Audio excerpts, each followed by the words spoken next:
Happy Saturday, everybody. Welcome to the All About Favorite channel. I am your host, Pastor KZ, and let's get us some housekeeping things out of the way that YouTube requires. Please, those of you who have not subscribed, hit the subscribe button and the notification bell. Those of you who have subscribed, thank you so much, all 6,002 of you and counting. Thank you so much for all of your support. Remember, at the end of all of the videos, hit the thumbs up button, like the video, comment, and share. Like it, comment, and share. And if you would like to email me, you may do so. walkinfavor61@yahoo.com. I just want to do a quick Saturday pop-in. I'm never going to be before you too long on Saturdays, but yesterday I just gave you an appetizer about soul ties.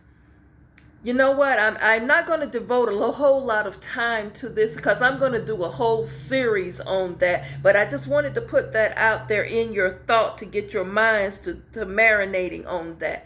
How do you break these soul ties, Pastor KZ? Because somebody wrote me last night via email and said, Pastor KZ, you hit the nail on the head. I am in that type of a relationship.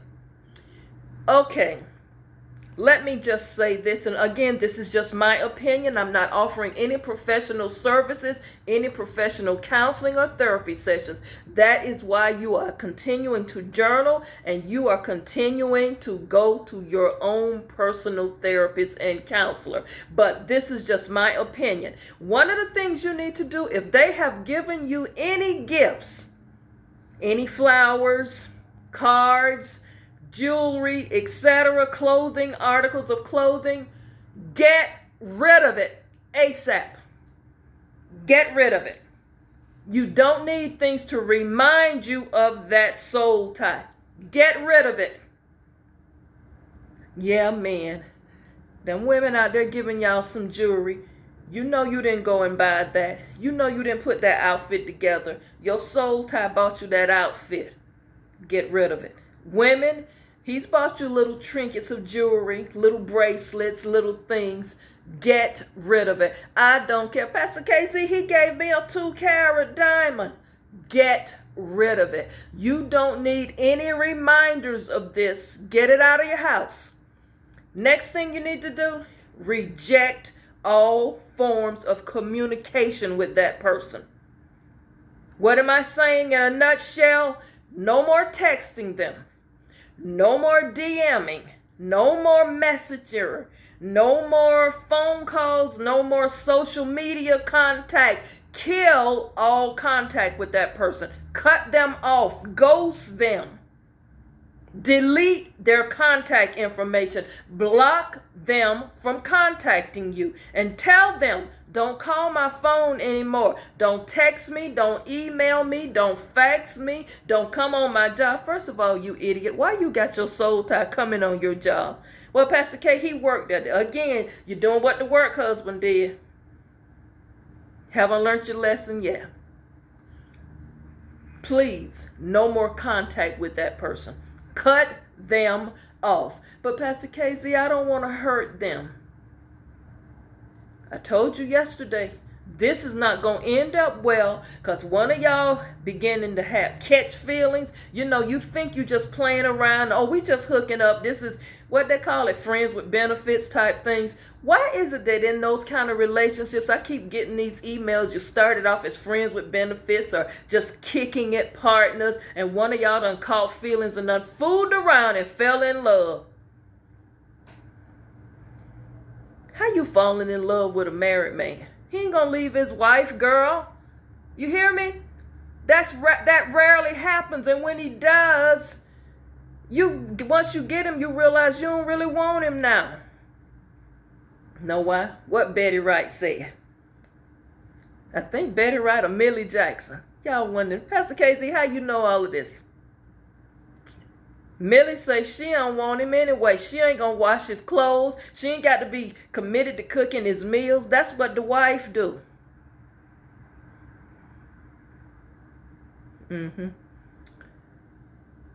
Cut the cord with communicating with them. Do that. And you have to identify, let's get real here for a moment. You got to identify that there is a need for you to break this soul tie. You have to break this connection, because once you start sleeping with somebody and having an intimate relationship, you start having a connection. You're connecting yourself to that person. And you know, when God created intimacy, he made it perfectly clear that those type things is for the marriage bed. It's sacred and undefiled. So when you start dibbling and dabbling and you got a friend over here and a friend over there and y'all connecting, having intimate relations, you just got a mess there. And your feelings, especially women, we are emotional creatures. Men are visual. Men are driven by what they see. They don't really care about what that woman really face, whether she's smart and intelligent. I want him to know my mind. Girl, he didn't look at your mind when he first met you. He looked at your banging body. He looked at your hair, whether you was wearing a blonde wig, a red wig. He was looking at all that. Because let me say this, some men, if they were being honest, and some of them have written me in the confession and said, Pastor KZ, my wife really is a plain Jane. She's a really good girl, nice girl, but the weave, the wigs, the eyelashes, and the coffin nails, all of that, Pastor K, I like looking at that. But you don't want your wife to look like that. But you like all of that on the outside. See, notice they women look like all those things he tell you not to do. I don't like all that weave and stuff. But your girlfriend got all these different wigs. Side-eyeing you, boy. I'm telling y'all better pay attention. And I'm especially talking to you church women. You so busy around here talking about you going to prayer meeting and Bible study and missionary meeting and YPWW and BTU. You so full of doing all of that until you not being a woman. And you're going to lose your man. Now, the Bible say the Holy Spirit don't dwell with man always. At some point, you got to put your Bible down and be a woman. Who? I don't know. I didn't mean to go there, but that's for somebody watching today. You've got to stop being so spiritually minded till you know earthly good. And I'm talking to some of you men. Sometimes your wife, what she needs from you is for you just to treat her like a woman. She needs for you to see her as a woman. Just because you elder somebody or bishop somebody or deacon somebody, she not talking to deacon right now. She not talking to pastor right now. She not talking to bishop right now. She trying to talk to her man right now. This is part of what's going on in the church, why soul ties is a big issue. This is a problem in the church, why so many secrets going on in the church, why you got so many closeted people in the church, because they are not being their authentic self, because they are so afraid of being judged. And they just lying about who they are. So many people would get free if they would just be who they really are. Yeah, I went there. That's not to say, oh, you're for all of these different people. No, what I'm just saying is I want you all to be set free and stop living a lie. And that means whether you LGBTQAI, whatever, or whether you are straight and yet you fornicating or committing adultery. Wrong is wrong. It don't matter how you look at it. But one group of people can't point their finger at another group of people when you're doing something just as foul and filthy and undercover and secret. So those of you straight people who are out here committing adultery, got outside people that you're dealing with, don't be pointing your finger talking about nobody else. Get yourself in order. Clean your house up. And you need to start by throwing away all of these gifts this person have given you. Get rid of them. Stop calling this person. Stop accepting their phone calls. Stop still meeting up for coffee and stuff. You've got to cut all communication, and you can't be meeting up with this person. But you got to identify that you part of the problem. See, some of y'all don't want to own your own mess. Some of you don't want to sit in your stuff.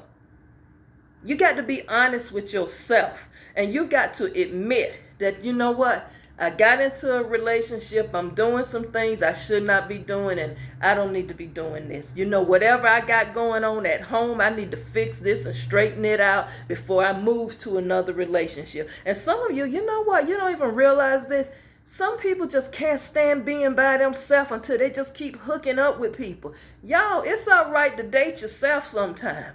It's all right to be by yourself sometime and get yourself, work on you. Do you know how many Christian folks out there need to work on themselves? See, you get in these relationships where you're trying to fix other people, as a yonder say, fix their life when your life jacked up. Know what else? Be honest and admit. Some relationships you're in and situationships you're in, they're going absolutely nowhere. Be honest and say, this ain't going nowhere. Even if it's with your own marriage. Be honest and say, this ain't going nowhere. Made a mistake. Time for me to move on. I got to let this go. And be okay with that. Do you know how many people find peace when they finally able to just be honest? All I'm trying to say is don't live all your life and then when you land on your deathbed, you have all of these regrets and you start thinking about things when you get sick, all of these things you wish you could have done or things you should have done. Don't live your life that way. Don't wait till you're 70 and 80 years old to decide, you know what? All my life all I've been is someone there for other people. I never really lived my life. You know how many people, older people out here say that? You know how many older women write to me and say that? They don't have a life of their own. Their whole life has been a caretaker for somebody else, a caregiver for somebody else, making other people happy. And just forgetting about themselves, sacrificing what they want, sacrificing the dreams that they had. I think I did a show on this, forgetting your dreams, missing me. I think I did that last week. So you don't even know yourself because you have lost who you are because all you have done is take care of other people. And sometimes that leads you to a soul tie because somebody out there in your ear appreciating you. Mm-hmm. Telling you, you look really nice today. You know, you're such a beautiful woman. And you've been married to this joker 55 years, and he don't never say that. Those words has never parted his lips. You've been in a marriage over 30 years, and you got to go and just, honey, you notice something different about me? No, wait, move out the way. You're in front of my show. You're watching TV, trying to watch this show.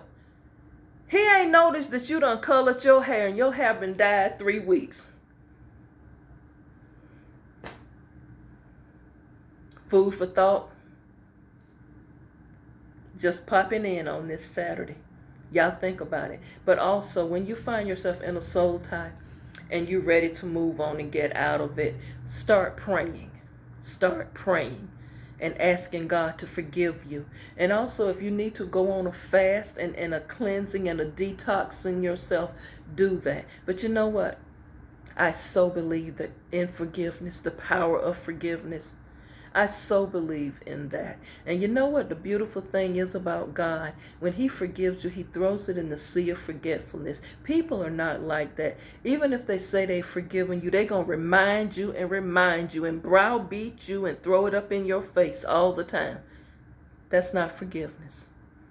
It's not. And you know, let me say this. For those of you who have been in relationships, and your partner has confessed to you that they were in a soul tie relationship with someone else, and you know that's something hurtful to you, and it's hard for you to swallow and hard for you to accept, you might have to just say, you know what, we need to take a time out for a little bit, because, you know, I love you, but right now, my heart is heavy, and right now, I just can't be there right now in this relationship.